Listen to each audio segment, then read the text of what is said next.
नमस्कार दोस्तों, मेरा नाम है मनोज कुमार और आप देख रहे हैं स्टॉक समाचार। आज हम नैटको फार्मा में बहुत गहराई तक उतरने वाले हैं। हम इसके बिजनेस को समझेंगे, इसकी फाइनेंशियल हेल्थ की जांच करेंगे और देखेंगे कि इसके स्टॉक चार्ट्स हमें भविष्य के बारे में क्या इशारे दे रहे हैं। तो सबसे बड़ा सवाल यही उठता है, क्या नैटको फार्मा में निवेश का एक सुनहरा मौका छिपा है या फिर इसमें कोई खतरा है? इस सवाल का जवाब खोजने के लिए हम कंपनी को दो अलग अलग एंगल से देखेंगे। पहला फंडामेंटल एनालिसिस, जिससे हम इसकी बुनियाद को समझेंगे, और दूसरा टेक्निकल एनालिसिस, जिससे हम जानेंगे कि इसके चार्ट्स क्या कहानी सुना रहे हैं। तो चलिए इस पजल को मिलकर सॉल्व करते हैं। चलिए सबसे पहले शुरू करते हैं कंपनी के प्रोफाइल से। देखिए, किसी भी कंपनी में निवेश करने से पहले यह जानना बहुत जरूरी है कि आखिर वो कंपनी करती क्या है और उसका पैसा कमाने का तरीका क्या है। तो नैटको फार्मा एक वर्टिकली इंटीग्रेटेड और R&D फोकस्ड फार्मा कंपनी है। अब ये सुनने में थोड़ा मुश्किल लग सकता है, पर इसका मतलब बहुत सिंपल है। कंपनी दवा बनाने के लिए जरूरी कच्चे माल से लेकर फाइनल दवा बनाने और उससे मार्केट में बेचने तक सारा काम ज्यादातर खुद ही संभालती है। और इनका मेन फोकस ऐसी मुश्किल दवाइयों पर है जो कुछ खास और गंभीर बीमारियों के इलाज में काम आती हैं। अगर हम कंपनी के बिजनेस को देखें तो इसे हम तीन बड़े हिस्सों में बांट सकते हैं। सबसे बड़ा हिस्सा, जो कि करीब 44% है, वो आता है एक्सपोर्ट फॉर्मुलेशन से, मतलब कंपनी तैयार दवाइयां बनाकर विदेशों में बेचती है। बाकी का पैसा APIs यानी दवा बनाने में लगने वाला कच्चा माल बेचने से और दूसरी कंपनियों के लिए कॉन्ट्रैक्ट पर दवाइयां बनाने से आता है। ये जो बिजनेस का मिक्स है ना, ये कंपनी को काफी मजबूती देता है, क्योंकि ये किसी एक ही चीज पर डिपेंडेंट नहीं है। अच्छा, बिजनेस तो समझ आ गया, पर अब देखते हैं कि कंपनी फाइनेंशियली यानी आर्थिक रूप से कितनी मजबूत है। क्या इसके फंडामेंटल्स ऐसे हैं जिन पर भरोसा किया जा सके?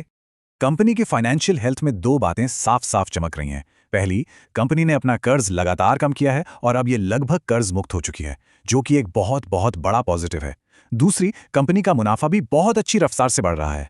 हाँ, एक बात का ध्यान रखना जरूरी है कि ये पॉइंट्स एक मशीन जनरेटेड एनालिसिस से लिए गए हैं, तो अपने खुद की रिसर्च करना हमेशा ही बेस्ट होता है। और जब हम मुनाफे की बात कर ही रहे हैं तो जरा इस नंबर पे गौर कीजिए, 33.3%। पिछले 5 सालों में कंपनी का प्रॉफिट हर साल औसतन 33.3% की जबरदस्त दर से बढ़ा है। इस तरह की कंसिस्टेंट और दमदार ग्रोथ ही तो एक मजबूत कंपनी की असली निशानी होती है। चलिए कुछ और जरूरी आंकड़ों को सिंपल भाषा में समझते हैं। स्टॉक का PE रेशियो सिर्फ 9.33 है, जो इंडस्ट्री के हिसाब से काफी कम है। यह इशारा करता है कि स्टॉक अभी महंगा नहीं है। लेकिन जो सबसे शानदार आंकड़े हैं वो है ROCE और ROE, 32.8% और 28.0%। आसान शब्दों में इसका मतलब है कि कंपनी अपने लगाए हुए हर 100 रुपए पर करीब 33 रुपए का ऑपरेटिंग प्रॉफिट कमा रही है, जो इसकी बेहतरीन एफिशिएंसी को दिखाता है। दोस्तों, आगे बढ़ने से पहले अगर आप इस चैनल पर नए हो तो सब्सक्राइब जरूर करें। आपके एक सब्सक्राइब से हमें मोटिवेशन मिलता है। बेल आइकॉन भी दबाएं ताकि नए नए अपडेट्स आप तक पहुंचते रहें। तो फंडामेंटल्स तो जैसा हमने देखा काफी मजबूत लग रहे हैं, लेकिन क्या स्टॉक का चार्ट भी यही कहानी बता रहा है? चलिए अब इसके टेक्निकल एनालिसिस पर चलते हैं और देखते हैं कि चार्ट्स पर क्या एक्शन हो रहा है।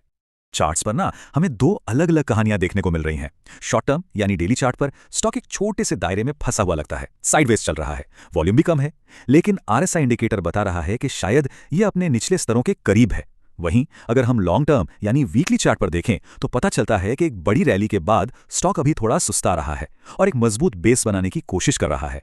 तो अब सबसे जरूरी सवाल, हमें किन लेवल्स पर नजर रखनी चाहिए? देखिए, चार्ट के हिसाब से 850 रुपए एक बहुत ही मजबूत सपोर्ट जोन है। मतलब इस लेवल के आसपास स्टॉक में अच्छी खरीदारी देखने को मिल सकती है। अगर स्टॉक 900 रुपए के लेवल को पार करके उसके ऊपर टिक जाता है तो ये एक ब्रेकआउट का सिग्नल होगा और फिर अगला टारगेट 975 रुपए तक का हो सकता है। ठीक है, तो हमने फंडामेंटल्स और टेक्निकल्स दोनों को अच्छी तरह से देख लिया। अब इन सारी बातों का निचोड़ क्या निकलता है? हमें आखिर क्या समझना चाहिए?